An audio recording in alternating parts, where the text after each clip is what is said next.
People think about entrepreneurship the wrong way. You approach a random person and say, hey, what is entrepreneurship to you? Who is an entrepreneur? They'll talk to you about new ideas, venture capital, Silicon Valley, change the world, Shark Tank. They'll, think of Elon Musk and Steve Jobs and Mark Zuckerberg. When all the wealthy people I know and the people who do whatever they want, whenever they want, the normal people, almost none of them did anything spectacular. It was almost all boring, common things. They just out executed other people. So the book is about execution, how to hire, how to fire, how to manage, how to sell, how to make decisions, how to choose what opportunity, what game you're going to play. I'm really passionate about that. You don't get style points in business. There's no, it's not an Olympic gymnastics routine where the harder the routine, the more points you get. It's not a David Goggins workout to see who can take the most punishment. You can really get paid really well for doing simple things, which is a blessing. Nick, I'm so excited to be chatting with you again today. Thanks so much for coming on. Thanks for having me. Love your work. Appreciate it, man. I really enjoy the book, and I have a bunch of business partners, I guess just two business partners, and we all recommend things to each other all the time. And it's kind of hard to be like, no, this is like a stronger recommendation. Like we all read a book and we're like, you should read this book. And it's like hard to say that with more enthusiasm one time for the other versus the other. But this one, I definitely want them to read, especially chapters on sales, marketing, and like management. I'm like, I need these ideas in their heads, not just mine. It's more powerful. So I can send them this episode, maybe is the way to get them on board to read the book. But yeah, I'm just excited to dive in. Thanks. Yeah, I tried to write a book that was super tactical and very short, punchy stories, and then the point, and then move along because lot to cover. Yeah, I think you accomplished that in the sense where the philosophy I think is straightforward. It's not a complicated idea by any stretch, and that's kind of the whole book, right? It's not about being complicated. I was on a run yesterday and I was listening to it, and there's this chapter at the end or like in the conclusion, you have this like little manifesto. It's like, I will not reinvent the wheel. I'll copy what works. I'll use proven methods. I'll do a common, and all these like basic things that are just like want to get drilled into my head. So like stop the run and like screenshotted that because I didn't want to like lose it in the audio. Oh man, awesome. So I love those little, like you got to go back through it because you can only apply so many things at once, and then just like, okay, make sure I got that tip, make sure I got that tip, and it's also kind of solving the next problem. But yeah, great to hear, man. I think people think about entrepreneurship the wrong way. You approach a random person on the street. This is the big idea of the book. Like you approach a random person and say, hey, what is entrepreneurship to you? Who is an entrepreneur? They'll talk to you about new ideas, venture capital, Silicon Valley, change the world, Shark Tank. They'll, think of Elon Musk and Steve Jobs and Mark Zuckerberg. When all the wealthy people I know and the people who do whatever they want, whenever they want, the normal people, almost none of them did anything spectacular. It was almost all boring, common things. They just out executed other people. So the book is about execution, how to hire, how to fire, how to manage, how to sell, how to make decisions, how to choose what opportunity, what game you're going to play. I'm really passionate about that because business is not you don't get style points in business. There's no, it's not an Olympic gymnastics routine where the harder the routine, the more points you get. It's not a David Goggins workout to see who can take the most punishment. You can really get paid really well for, doing simple things, which is a blessing. That was one of my favorite lines was that, many incompetent people make a lot of money just because they are insecure. Yeah, man. I know a lot of people who are not necessarily sharp. They're not spectacular, damn near failed out of school. Some of them didn't even get out of high school, and they make unbelievable money because they're not insecure, mostly in sales. How do someone listening to that, like, what do they do if they're like, okay, well, maybe that's my problem. Like is it like I care too much what other people think? And how do you like actually, again, back to tactical, someone listens to that, they're like, I feel like maybe that's why I'm not making a lot of money. I do care what other people think. Like, what are some of the ways that manifests in business? Yeah, I think it's a combination of playing the wrong games. Like people pick really hard games to play. They try to start an app, they try to start a marketplace, they try to start a new idea, and 1 out of 1,000 of those win. And generally the person who wins has the capital, has the network, has run a business in the past, they have experience. So you're competing against the wrong people. And it's really easy to lose your confidence, to lose your mojo and get down and not have confidence and get insecure when you lose. Like people say, hey, do I start a business I love? Like the worst advice in business, in my opinion, follow your passion, do what you love. Because it sucks losing. And if you follow your passion and it doesn't make you money and you don't actually build a business, that sucks. It's not fun. What's fun is winning and building a business that makes money every month. whether it be picking up garbage, cleaning sidewalks, building storage facilities, doing whatever. It's fun to win. So I recommend folks focus on winning and less about what they want to be doing. So those are two tactical approaches. Yeah, the chapter on positioning I thought was very, very good. I don't know if the chapter is called positioning, or that's just kind of what I thought about it. You tell the story of your friends like, I want to start, I don't remember, like painting or something, a painting business in Georgia. You're like, well, that could be a good idea. I don't really know. Let's see if the competitors in town answer the phones.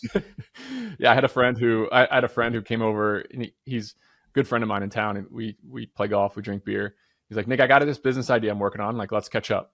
And I get a lot of that, so I try to combine it with something fun, whether it be smoking a cigar, drinking bourbon, or playing golf. So he comes over, we sit on my back deck. It's Sunday afternoon. And he's like, okay, I want to start a house painting business. Wanted to buy a franchise, actually, launch a franchise in town. He had done a ton of research. He had spent a ton of time on calls with this franchisee. He'd looked at equipment. He'd thought about his schedule. He'd done some brand concepts, all of this different stuff. Even like priced out a van if he was going to go the other way and like start his own. He'd done a couple months worth of thinking about this. I'm like, okay. He's like, what do you think? I go, all right, let's figure it out. I open my phone and I type in house painting on Google Maps right on my phone. 25 businesses around Athens popped up with 250,000 people, a lot of house painters. Click the one closest to me and call him on Sunday afternoon. Answers on the second ring and has a very eager conversation with me. Looks at Google Maps and prices out painting the house and says, actually, I can, I got a crew that can start this week. Like, do you want to meet tomorrow morning? I'm like, all right, let me talk to my wife. I'll give you a call back. Hung up, called the second one. No answer. Third one, even more eager. He was looking at Google Maps, quoting a price to paint my house on his phone, and said he also had a crew that could be there to start tomorrow on Monday. I hung up the phone. I'm like, bud, I just learned all I need to know, that's not a market I want to compete in. So a lot of people, they think about a business, they plan, they study, they analyze, aim, when just analyze the market that's out there. So my approach to positioning and picking your opportunity is very, very simple. And I go through that whole strategy in the book. There's a lot more to it, but call your competitors on the phone is step one. Yeah, another kind of similar thing that kind of scared me a little bit, because we are getting into software again. And I think we've got some good, reason to believe we'll be successful with it. And, it's not our first business. We have like a profitable main business, but can your competitors survive not being profitable for years at a time? Right? Like, that's, if the people you're playing against literally don't need to make money for 1, 2, 3 years and they still keep playing the game. Like those house painters, if they don't paint houses, they're going to stop. Like the software, it's like, no, there's still going to be a 50-person army for like a full 36 months before they consider hanging up the towel. It's like, if you are not in that same position, there's just a completely different set of constraints around those businesses. Yeah, I think for every simple business function, minute, like niche, super niche, there's probably 30 to 40 AI startups now trying to do that thing. They're all built on the back of somebody else's language learning model. I frankly don't know how they're going to make any money. That's just me. One question I have about, still on this differentiation side, like geography, right? You kind of have the differentiation just based on like, I'm the only one in town, and you're competitive because like no one else is going to drive 3 hours from the next town over to come do the service. I think mostly, and the people who listen to this podcast, to my understanding, mostly do operate like online businesses, agencies, consultants, SaaS. So in like and you also have plenty of experience in there, and that like online marketplace where you don't have just geography as your differentiator. Like, I'm just the only one and there's only 5 of us. So like, there you go. How do you think about competitive advantages and differentiating yourself in like the global online marketplace when it's not the region? Like, cause I've been following you for years and years and years. And that's a lot of what inspired me to start a lot of the email marketing agency, because it is like so boring. Just like, we write weekly newsletters. That's the whole promise. That's the whole business. It's like every business should send emails. Most people never get them out because it's just, and this is another part of the book as well. Like I think email is the number one most like obvious definition of important but not urgent, because it's not like direct response is like hit the list, try to make a sale, but just a nurture newsletter, personal branding. It's like, it's not guaranteed the payoff. Well, it is guaranteed the payoff, but it's not predictable whatsoever. Yep. It's like, that's the first thing to go. So it's like, let me do this thing that you wish you're doing and I'll just do it for you. Yep. But anyway, what do you think about the online boring business landscape and how you stand out? Because there's a million ops consultants, marketing agencies, but there's still plenty of business at the same time. Yeah, I think you got to out execute, you got to out operate, you got to hire better people. We have at my online businesses, we have a massive labor advantage because I have somewhere.com in my back pocket and I can hire all over the world, and I can hire very, very good salespeople for $1,400 a month in South Africa, whereas a very good salesperson in America is 6 figures or more. So you can have cost advantages, you can have speed advantages, or you can have, brand and marketing, and you've just been around for a really long time. So yeah, it's kind of study that niche, figure out who's out there, figure out if you can beat them, figure out if you can out operate them. And like a company that's growing really fast for me is recostseg.com. Nobody who doesn't do real estate knows what a cost seg is. We deliver a 20-page PDF to real estate investors to give them their tax schedule. That's very niche. We looked at that market and realized the 7-8 big players, they all had engineers in New York City and Miami. They all had people who flew to buildings and visited them and walked around. We know, hey, we can find amazing engineers in Latin America, and with modern technology, we don't need to fly to these buildings. So we can have a massive cost advantage, operational advantage. But then it's about blocking and tackling, building sales teams, building marketing teams. I've learned a lot about taking a company from, $500,000 a month of revenue to $1 and $2 million a month of revenue. And it takes a totally different organization to be able to handle that. And that's when you start to see some of the momentum and snowball rolling down a hill, and when business gets really fun. Yeah. You've got my ears perked up when you said a really good salesperson for $1,400 a month from South Africa. So, because that's, a lot of the book, I think any business owner reads a book like this, really any person reads any book and kind of runs it as a checklist against themselves. Like, oh, I know that, I'm already doing that. Okay, that's a good point, I'm not doing that. And one big insight for me is like I shared with you, kind of been moving the past 5 or 6 days. So it's been very hectic, and the amount of productive time I've had on the business has been very low just from, transitioning cities. Mm-hmm. And operations run very smoothly without me, but growth, right? I'm completely coupled to growth.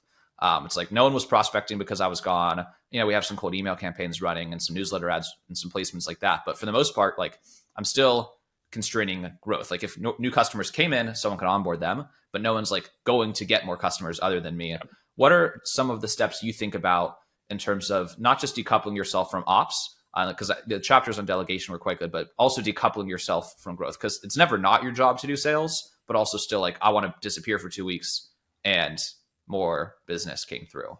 It's really, really hard to get to the point where you can afford to invest in that growth, whether it be revenue operations, and you got HubSpot and you got follow-up campaigns and you got people to do that work to get people in lead, nurturing funnels and have follow-up conversations and call them at a certain time and email them at a certain other time. Building that whole machine is very expensive.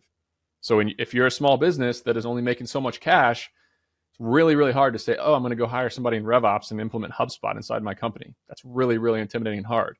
But to run a sales team at scale, you have to have 3 or 4 people in RevOps. At somewhere we have 3 people in RevOps. They are the busiest people at our business because they are fueling revenue with operations inside of HubSpot and with tech and with email and with SMS and with cold calls and with, our sales team. We have 8, 9 salespeople now, plus all of our account managers who are also involved in a lot of sales. So decoupling yourself, it takes that first hire that is expensive and uncomfortable, and then you get a little bit more momentum, a little bit more cash flow.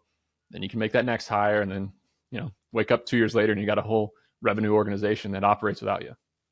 Yeah, I think I've just been unsuccessful with it a number of times because of a lot of what you said on the infrastructure side. One, I think the follow-up system, that's actually not as difficult, but the proven process. I know the exact script. I get customers the exact same way every single time. Let me teach this other person how to do it, when it's still kind of in that discovery mode of I'm still figuring it out. A lot of it's luck, networking, serendipity, personal branding, but not just send 1,000 people this message and these are just the stats for how many of those will turn into customers. At both Somewhere and Bolt Storage, we hire a lot of salespeople for companies at Somewhere, and we see the ones fail if it's their first salesperson and they don't know how to enable that salesperson to actually sell. Unless you have the back end infrastructure so they can track their deals, they can see reminders, they can know what to do. Sales and growth is tough, but if you're listening to this with nothing, with no business, just starting, or a very small company with a couple people, you have to understand that these large businesses, they have an advantage in almost every area. They have the sales team, they have the cash flow, they have the investment, they have the word of mouth, they have the branding, they have the marketing that works.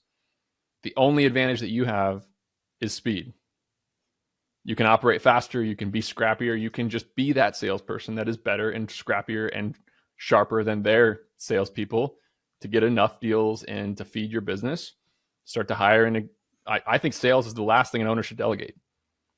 I still do sales. Somewhere is doing, have 160 employees and almost $2 million a month of revenue. I still sell big clients because it's very much worth my time to fuel the funnel. So delegating sales is really hard. You got to have that momentum, but it's really easy to hire an executive assistant to help you with some things, and then hire the back end operations, and then hire the delivery stuff so that once the customers are in your ecosystem, it kind of happens. Yeah, that's a lot of the path I've taken. Is I had salespeople that were unsuccessful, and now I'm just like, wait, my assistant could just do most of the things they were in terms of just follow-ups. It's like, well, a follow-up's a follow-up, and like I approve enough templates, then she knows what to do, and we automate enough of that. Yep. One of my favorite stories from the book was kind of this like sidewalk chalk idea of like another very classic where people get the wrong idea about business and about marketing. It's like, let's spend a lot of money on making like a really high production piece of creative and do this like big launch and orchestra and kind of the whole production of it. And like a question I have is like, what are some of the ideas, and you can maybe explain the context if I left it out, of what like sidewalk chalk type marketing ideas there are for the online business world? Like what's the equivalent? Yeah, to set the stage, like we had no money to market early on. We just didn't have a budget. We didn't know Google AdWords. We didn't know online performance marketing. So we didn't have the money to build a brand. Like branding is, even the companies that I own now don't do that yet because we're not large enough to spend money into the void to get people to kind of think about us and be aware. But that's the marketing they teach in school, by the way. They're going to teach you brand awareness. They're going to, maybe if you're lucky in a college, you might learn a little bit about performance marketing, very rarely. So when it comes to marketing, we got scrappy. We knew where our customers walked. We were running a pickup and delivery student storage business called StorageSquad.com. We picked up and delivered their stuff when they went home for the summer, put it in warehouses and took it back to them. That was our business. The students, I knew where they all were. I knew where they walked. I knew where they lived and where they went to class. So I would get out on the one bridge separating North Campus from main campus at Cornell University, where I knew that for the 840 class, 2,000 kids, 2,000 of the 7,000 freshmen on Tuesdays and Thursdays were going to walk across this bridge. So I went to that bridge and I wrote down sidewalk chalk ads. StorageSquad.com, summer storage, free pickup, free delivery. That's all I wrote. And I would, 8:20 would come, people would start walking by, and bang, I'd see an email notification that a customer signed up. Bang, another one. And then boom, boom, boom, boom, like 3-4 customers a minute were signing up for this 15-minute stretch where all these people were walking across. We grew and scaled our entire business that way. So 2016, when we were doing $2 million a year of annual revenue, only about $300K of annual profit, by the way, it was a hard business. Did we get away from, and we start doing a little bit of performance and social media marketing. Pretty wild. What are some of the, like, how do you transfer that idea to, I'm like, I could go to a conference where a bunch of like marketing agency or consultants are and like put some sidewalk chalk at the conference. But what are some of those same kind of like, even if there are like scrappy ways you're doing that guerrilla style marketing for a business that is only playing online? My brother, well, look, I'm not a huge fan of an online business as a startup. My whole business, I have this list, sweatystartup.com/ideas. It's the most visited page on my website. You can download 200 I think plus. you've been using that same lead magnet for like 2 years. It's not broken. It's now 500. It's now 500 plus sweaty startups. People love it. That as a compliment, right? Not like, oh, you haven't refreshed in 2 years, but it's like, hey, if the same piece of the same lead magnet can work for literally 2 years for hundreds of thousands of site visitors, I'm sure that says something. It's back to the manifesto. Yeah, people pass it around and look at it, and they're kind of like, wow, this is a different way to think about entrepreneurship. But look, any one of the businesses on that list, you can grow by sidewalk chalk, flyers. My brother runs a landscaping company. His only marketing that he does is bandit signs. When he mows a lawn, he puts a sign down that advertises his service. And every morning, twice a week, he wakes up, drives around town, and puts it at very busy intersections with long lights, puts a bandit sign in the ground. The city or somebody takes it down a couple days later, and he does it again. And in a month and a half in the spring, he'll do that, and he'll add 40, 50 new customers to his routes, and his business will be 20% larger than the last year. And then he doesn't need to do any more marketing the rest of the year. He makes over 100 grand a year in profit and spends 3 months in the Florida Keys fishing in the wintertime. It's a pretty good life. Doesn't have to be complicated. So look, the same concepts definitely apply to online businesses, but that's the problem with online businesses is they are very, very, very hard to market. When you start a sweaty startup in your town, you know where your customers are. You know what houses they live in. You know what neighborhoods they're in, especially if it's home services. Yeah, a lot of what, and I think like a disconnect a lot of people have is you can still do ground game, for lack of a better term, when running an online business. Like half of the business that I got last year, even this year, is attributable to just like when I lived in New York City last year, I just went to like founders run clubs. Like, so if I like some mostly directly to entrepreneurs or directly to decision makers, it's like founders run club, founders breakfast, founders, God knows what, pickleball. And you just go there and just like be a normal person and hang out. Like, hey, I do this thing that like generically business owners need. And then they're like, oh, you're like trustworthy. Like you're of all the people in the online thing sending me DMs, you stand out because you're now like a real person that I played pickleball with. Yep. Yeah, my buddy is a loan officer here in Athens. He does home mortgages. He's 30 years old, and he's one of the largest top 3 producers in Athens. Does, I don't know, he makes $500,000 a year plus in profit himself as a 30-year-old here in Athens, Georgia. And he grew his entire business by being in the Rotary Club, going to every, local team meetup. He was in 6 or 8 clubs. He would just go see business owners. He'd go shake hands. He'd do the ground game. He'd pick up the phone. He'd dial. He'd get on social media and post in neighborhood groups. He would ask everybody, do the sales things that work, like calling your clients and asking them for referrals. Stuff's not rocket science. Do the stuff that doesn't scale. One question I have for you from the outside, because maybe like, you always try to piece together someone's story and like, you don't know, like I can read this book in like 4 hours, but it's like telling a 20-year story or 15-year story in 4 hours. So it's like everything feels like it was this and then it was this, when realistically like 1,000 days elapsed between this and this. Yep. And so maybe to like untangle that for me, I think a lot of people, one thing I hear a lot, there's people in like I lived in Arizona, so like Cole Gordon's out there. If you're familiar with him, he's like a sales trainer guy. Yep. And Dickie Bush, Nicholas Cole, and they always, and even like Hormozzi's in Vegas, they always say like one channel, one customer to like $1 million a month, and like one business. And it seems like you were successful. Again, maybe when I have the compressed version, and even now, right? You said there's like several things, not maybe up to 10 businesses going on at once. Like at what point in the journey were you feeling like you weren't violating the principle of like focus by doing a lot of things? Because that's always kind of like a tension I have with my business partners. It's like, are we mature enough to be doing a couple things? Should we just be saying one offer to $1 million a month, screw everything else, don't think about anything? Like, I think people have this, like, when is it actually, like our software is genuinely a good downsell to the main service, like that is getting more higher probability of like higher probability of like finding a way to serve the same type of people we're prospecting. It's one avatar, but now it's building a software and still running a service. Like, how do you think about the focus question? I say, yeah, I meet a lot of entrepreneurs who are 2 years into their entrepreneurial journey, making $5,000 a month, and they're talking about holdcos. And it is the most frustrating thing in my life. I'm just like, I want to shake them. Be like, you ain't got no business doing a holdco. I was in the trenches in the sweaty startup, StorageSquad.com, for 5 years. 300 part-time employees, 25 major colleges, 12 states. We leased 17 different warehouses. We delivered boxes to 7,000 customers. We did 800 pickups in one day in Boston with like 17 trucks. This is like, I was in the trenches learning how to operate a company for 5 years. And by 2015, me and my partner were making 300 grand, spending virtually none. We were the most frugal guys ever. And we looked in our bank account, we had $500,000 at 25 years old. And that's when we looked at it and said, oh, maybe we could go start another company. And then we built that first storage facility. And so that, how do you, I don't know if you've like turned that into a checklist, but it's just sufficient cash in the bank, a proven win. Yeah, three things. The 3 things, and talk about these 3 skills in the book that you need to operate at a high level. It's a network. And you don't build a network by going around shaking hands. You build a network by getting good at something, and people can know you for something. My network exploded when I had that storage portfolio and operated 10 plus storage facilities. I became the self-storage guy. I became somebody who could add value to other people's lives. Then people needed me. And that's when my network started to grow. Then you need cash. No cash, like, sorry, business is really, really hard when you got no cash. So that's the second one. And the third one is operational chops.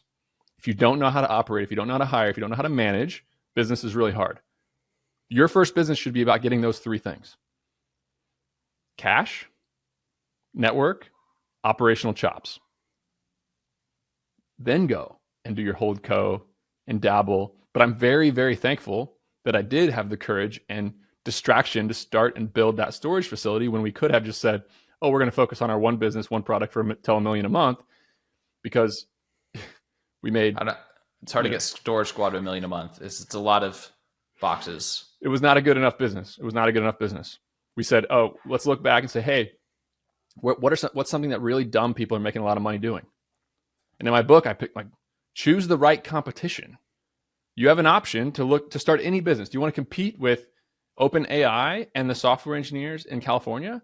Or do you want to compete with the guy down your street who has a fax machine sitting on his desk, but also has a private jet sitting at the Athens airport? So me and my partner said, hey, where are some really dumb people making a lot of money? Like, let's look unemotionally. We don't care what the hell we're doing. Where are a lot of normal people making a lot of money? And we found out real quick that real estate was that business. Self-storage, they were not answering the phones. They were sitting people in an office. It was 2015. They had people in an office at every storage facility. Still, a lot of them have that. They didn't have a website. They didn't do digital marketing. Their units were full. They were underpriced. We said, oh, shit. I think we can do this just a little bit better. And all we got to do is just a little bit better, or frankly, do it the same as they do it. And we're going to get rich if we do this long enough. And fast forward 4 years, we did a refinance on that first deal, and my partner and I cleared 7 figures each on no stress at all, right into our bank account. We're like, okay, we're selling Storage Squad, and this is what we're doing now. Yeah, there's no perfect answer, but it's kind of an if you know, you know, in terms of, like, you just know you're good by a certain point. You're like, I know I could get back here again, and you've de-risked things significantly with the capital, the skill, and the network. And starting that string of businesses in early 2021 was also awesome or early 2022, started RE Cost Seg. That was one of them. That business is marching to its first $1 million month of revenue. That's freaking awesome. But then there was the digital marketing agency, the SEO agency, to get to RE Cost Seg, there were also 6 other companies that are all out there and doing fine, but they're nowhere near $1 million a month of revenue. So there's a power law, and I'm lucky that I took some shots. Somewhere was the best opportunity, and that's where most of my energy's, that and bulk storage today. Yeah, and also for the people listening on the outside, when you're making that string of shots, your personal brand was already fairly established, and again now because of the network and the desirability of working with you, all of these you kind of paired with I don't know if it's still the exact thing, like the blank guy, right? You had like the ads guy, the painting guy, whatever. And so you had other people as well as a point of leverage to build a lot of these projects. And yeah, I had a unique competitive advantage to start a lot of companies. I don't recommend just anybody do that. Yeah. The network thing, something that's so funny about that. And I think one of the ways you put it in the book was like, it's not who you know, it's like who knows of you to do certain things. Like yesterday, my business partner was invited on a podcast. And it's because the podcast host had heard of him and his skills from like 4 or 5 different people. So it's like, it's not that someone was like, oh, this guy's really smart and good at data, you should talk to him. It's like, it took like 5 distinct people separately bring this guy up for then someone to care. So it's like, there's a critical mass. I think there's a very important concept that business owners need to, like, if we back up one layer further, and this will apply to networking, it'll apply to management, it'll apply to hiring, it'll apply to sales. Back up one layer further and like understand that a fundamental truth about humans, and that is that every single person in this world is selfish. Every single person. My wife married me because she thinks I could be a good leader and I could make her life better. My business partner partnered with me because he thinks he'll send me less money every month than value I add to the company. Does that make sense? Every single person in your life is selfish. They want what's best for them. Now, luckily, we live in a world of abundance where you and I can both be very selfish. We can treat each other well. and we can both help each other win in amazing new ways. That's the amazing, beautiful thing about capitalism. Now, when you go to networking, it's not about who you know, because if you walk around with your hand out saying, help me, help me, help me, help me. And now look, there is something to say for a hungry young entrepreneur who will take your advice and actually act on it, because that does give me joy. And there is something in it for me. And as a selfish person mentoring others, I'm happy to do that for somebody who's actually going to take action and do something. 95% of people don't. I have the meeting, I tell them what to do, and they don't do anything. But networking, it's not about who you know and whose hand you can try to shake. And look, if your dad is a member at Augusta National and people are trying to impress your dad and they're going to give you a job, that's selfish. Like every single person is selfish. So unless you can add value, unless you're good at something, unless other people want to know you, your sales, your networking, your hiring, your management, all of it is really, really hard. Yeah, that's why I think when I first started the podcast, it's like content is one of the best, most accessible ways to like become useful or interesting, just like building some degree of distribution. It's like, even if you're not particularly good at anything, now you just have attention, and attention's a form of capital. So it's like, that's why when, but everybody wants the social media following, but nobody wants to do the things that are required to make people want to follow you. Nobody wants to follow somebody who's just regurgitating Steve Jobs and Elon Musk biographies. There's zero value in that audience because they don't trust you. They don't look up to you. You actually have no influence over the decisions that they make. People want to follow Hormozi, Cody Sanchez, Sahil Bloom, these influencers that are actually in the trenches doing it. So, it's a double-edged sword there too. So I have really bad advice. Like if you want to build a following, or I have bad news. I have bad news. Like if you want to build a following or you want to grow a huge network, the first step is to do something interesting and go make some money. What are now we're kind of in ideas territory, some of your favorite sweaty startups to consider? Is it still just, probably there's plenty to be said for just lawn care and pool care and things you've discussed, or anything else maybe less discussed or regional? Maybe even if we want to narrow it down, I'm in Las Vegas, not planning to stay here. So I come back to this. I come back to this every single time with a question. Do you need cash now? And do you need money now? Or do you have, if you're a student, the answer is no, you don't need money now. Or you don't need it. Yeah, exactly. You need the second question, the second part of it is do you have wealthy people around you? If you are piped into wealthy people around you, that opens up entirely new doors. You can go work for them, you can learn from them, and then you can start a search fund and go buy a business. You can raise money to buy a piece of property. You can start a property management company and get it in with the people who own the real estate. You can do a lot more high potential jobs if you have a network of wealthy people and you think you can sell them and convince them to give you cash. Because unfortunately, real estate and private equity are the best businesses in the world. Still believe this to this day. They are also the most capital intensive businesses in the world. If you don't have money and you can't raise money, those businesses are not an option. Buying houses with zero money down is a pipe dream that people talk about on the internet.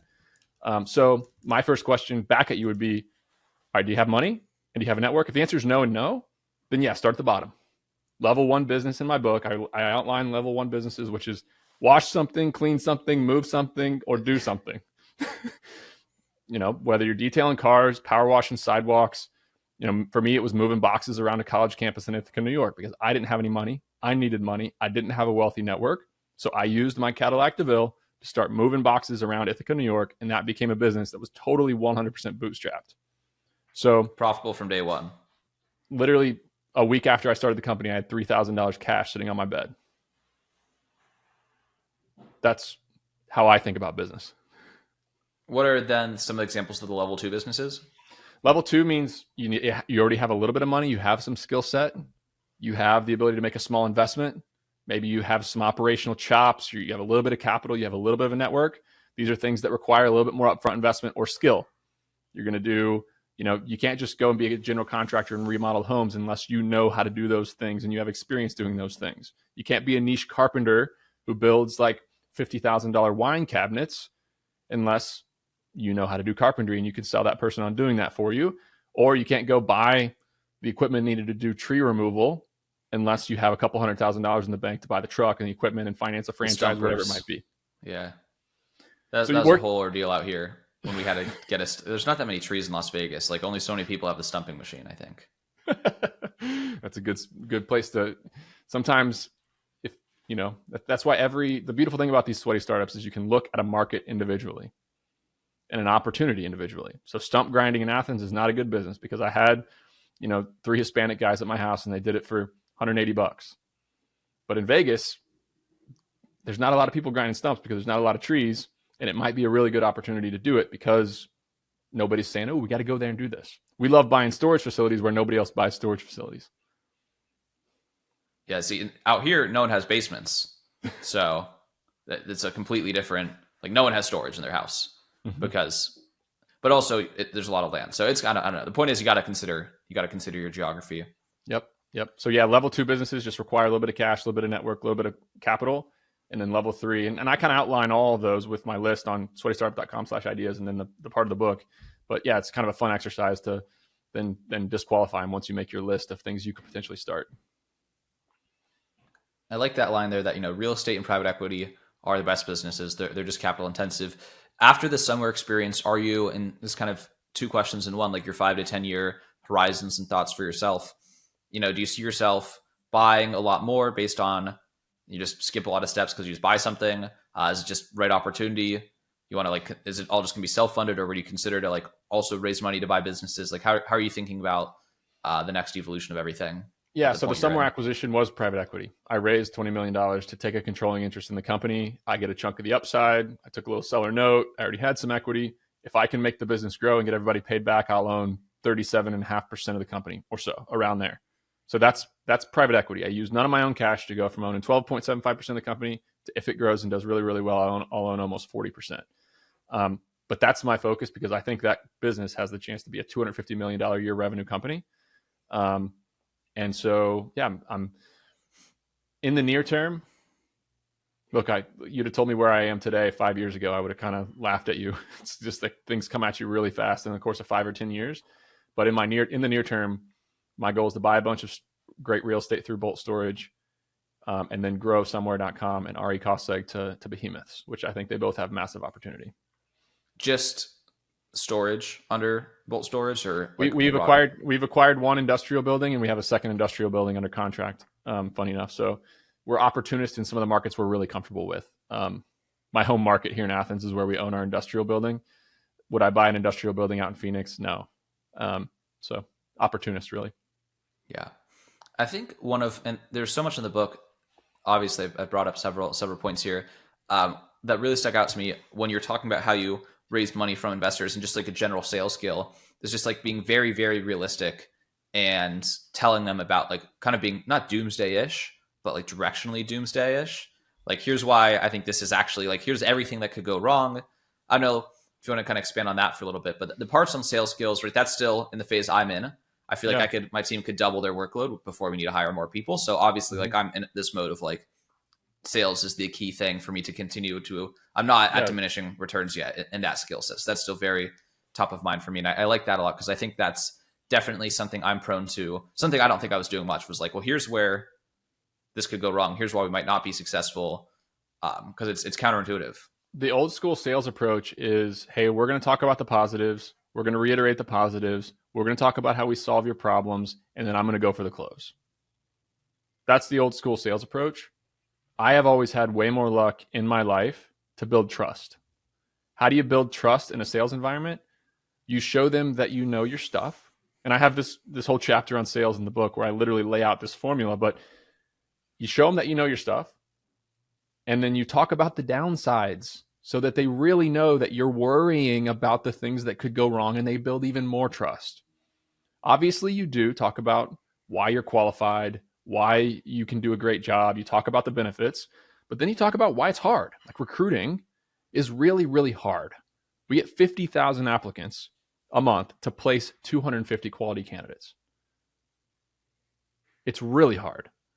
So if you can be a salesperson in the recruiting business and talk about that, say, look, we're really good at what we do. You're working with the best. We can source all over the world. Here's blah, blah, blah, blah, blah. But by the way, This is really hard. Or in the storage business, when I was raising all that money as a 25-year-old, I went in and said, look, like there's a chance this goes poorly. Here's what I'm worried about.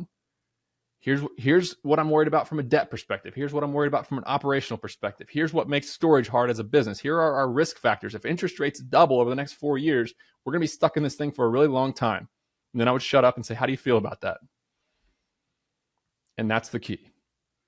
After you've talked about the risks, after you've built trust, you basically throw it back at them. Hey, so why are you still interested in this? Basically, why are you still talking to me? And I found that a lot of people end up selling themselves and kind of mentally talking themselves into working with you, and you're level set on expectations. That's the amazing thing about doing this from a sales perspective.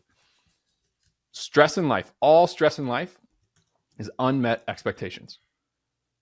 Somebody expects something of you and you are not delivering. That's every single stressful thing in your life, whether it be customers, partners, spouses, anything.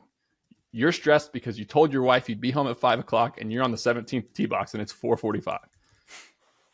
That's a little bit of stress.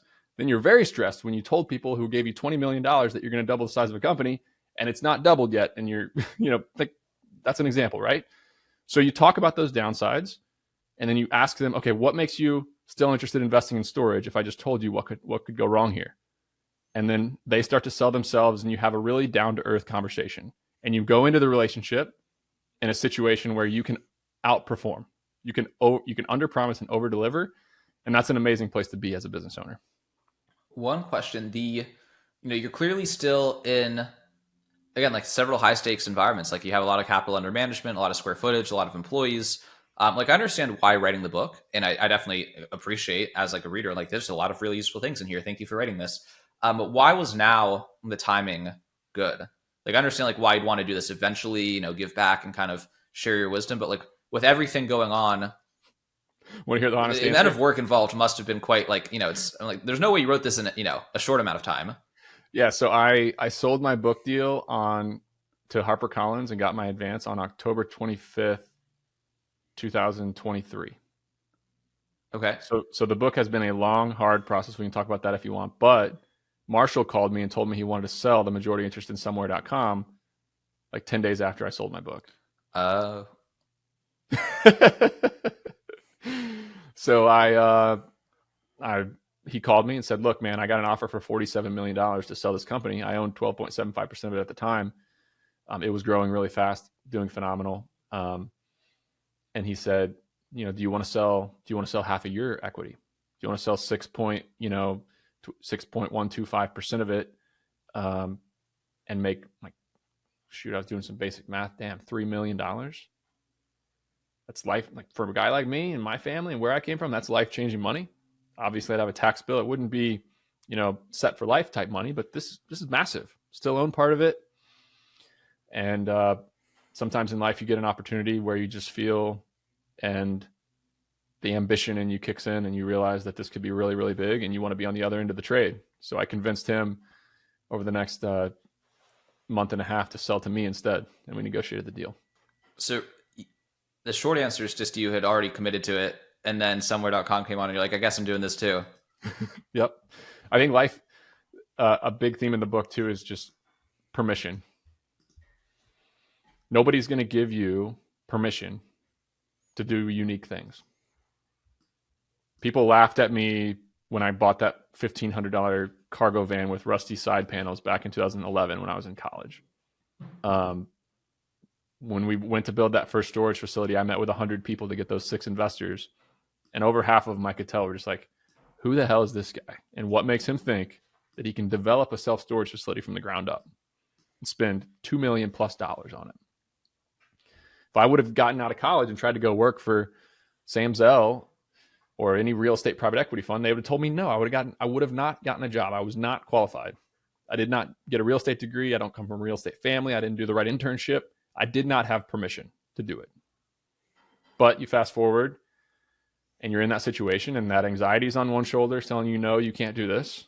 You shouldn't do this. And on the other shoulder is that ambition and that courage. And, I made the call. Yeah. Knowing Yeah, you're the only one who needs to give yourself permission, the bias towards action. I think that's definitely one of the greatest strengths that my business partner has, is like he's always wanting to launch. I'm like definitely a bit of an overthinker, and like I'm like, oh, I could make this better. And he just like, so what we do now is he just like makes really bad first drafts of things. I'm like, oh, this can't be out there. I need to fix this. And then I just fix it. But like I'll never start. And so it's a good back and forth. I was talking to one of my, this is like a story from last week. I was talking to one of my, or maybe a month ago actually now, I was talking to a really great employee of mine at somewhere.com, and we built a executive assistant training program. They spent like 4 months building it. It's got all the, different, it's got an AI section. It's got a project management section. It's got a calendar management, travel, labeling inboxes, scheduling appointments, all the things you need to do if you're an EA of like a high performing executive. They built this training program, and I surprised them. I'm like, okay, we're going to sell this to our clients today. Like, this is now $500. All of our account managers are going to start selling it. And they panic. They're like, no. This is not ready. We need to re-record it. We need we need the marketing team to help us with branding. And I'm like, no. It's shipped. Like, sorry, we actually, Jessica, we sold it. We sold our first one an hour ago. And she's like, oh my gosh, no. Guess what? The customer sent us a follow-up. First customer. They're like, this was amazing. Like, you guys should have done this a really long time ago. It's unbelievable. Yeah, that's been our approach with the software. It's just been like, hey, we have customers now. Like, we just like sell it for $1 just to get someone in there. It's like, there's a paying user, you can't break it now. And then we're stuck. Then we're playing the game. So I was actually, this is something I meant to share with you. One of your tweets from a long time ago, I have it like a little widget on my home screen where you can like add images instead of just like having queued images. You can do like little grids of images. And one of them on there's like your tweet of like, I don't know the exact wording of it, but it's like operators get paid is like the conclusion. It's like being an ideas guy in business is easy. Anyone can do A, B, and C, but operators get paid. And so I just think that's kind of, again, there's a lot of ethos, there's a lot of philosophy in the book, and I definitely want to like absorb more of it, because clearly, you're the case study for what living it out does. But I don't know if you're maybe looking for the tweet, but I'm tweeting right now, and it's beautiful. Idea guys get attention. Yes. Operators get paid. You want attention, or do you want to get paid? Exactly. Do you care what other people think? Are you insecure? Do you need to do the high status thing because you care more about doing the thing that like people are like, oh, that's really cool that you're raising money or doing this, whatever sounds super cool to be like doing something unique, where it's like, or I send emails.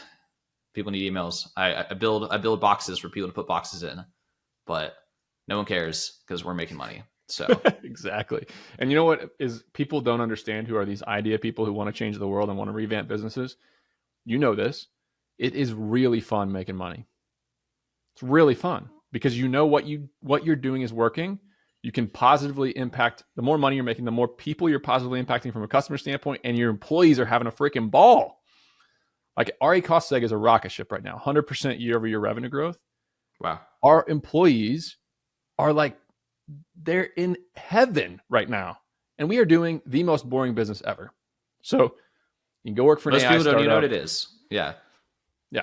I liked the book. I thought it was great. I want to listen to your narration in addition to the screwed up AI narration that I listened to research faster. It was fine. Whatever. Thank you for doing all the work, by the way, man. I've done 20 plus interviews, and I think you're the only one who's read the book. So thank you. Hey, I appreciate that. It's I wasn't going to finish it if it wasn't good, right? I don't read books. Like, I'm not like someone who's just like, I'm just going to finish this for the sake of it. It's like, I need to be adequately prepared, but sometimes I get the bug and I'm like, I got to finish this thing now. It just speaks to where I'm at, right? It's like, I've got something. Why isn't it where you are? It's because there are ideas that I haven't, lessons and experience and reps and time, but like, all right. What's the value? What's the dollar value of what you're closing? Like, what's a contract worth on a monthly basis? Anywhere from, 2,000 to 3,500 a month. Oh, amazing. I would hire then a closer, like a higher caliber salesperson, but $2,000 a month in South Africa, plus a chunk of the revenue they close. Yeah. I need to pack the calendar first. I don't want to like, if we have like, 5 to 10 calls a week, no closer is going to be happy until it's like they're a full-time closer. And I don't really unless you have leads that they can nourish, but yeah, you're right. Yeah. You're right. So I'm close. That's the goal, right? In sequence, I'd like for that to be the problem to solve. And so I'm hustling to get there. And then that is 100% the step to take. Yep.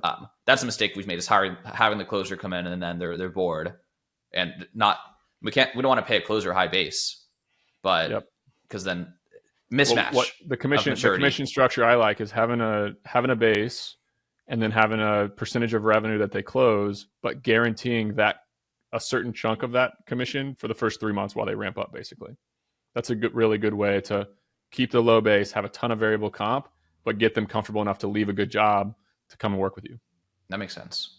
Yeah, I mean, once I solve and get the lead flow up to a point where it'll make sense for them, I'm still in the founder-led sales mode, but that is the goal, right? I want to be at the point where, yes, that is the way to do it once we're there.